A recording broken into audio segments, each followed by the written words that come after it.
ومبادئ وهميه غير النادي الاهلي. يعني تشوفوا انتوا احكموا. يعني دلوقتي طبعا شفنا عقوبه خالد عبد الفتاح اللي طبعا نشر صورته مع مع اسمه ايه، مروان عطيه، مروان حمدي معلش السن بقى والزهايمر اللي بدا يمسك الواحد.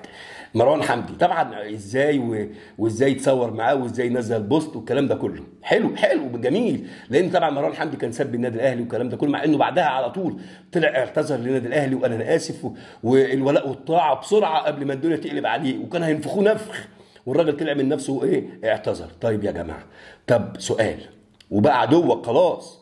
طيب امام عاشور السب لصالح سليم وآلة صالح والسباب اللي قالوا ده ما سابش اي حاجه تمس النادي الاهلي ما تثبتش. يعني النجيله بتاعت الملعب، العارضه، المدرجات، الهواء اللي بيمر فوق النادي الاهلي تسب مع الرموز طبعا.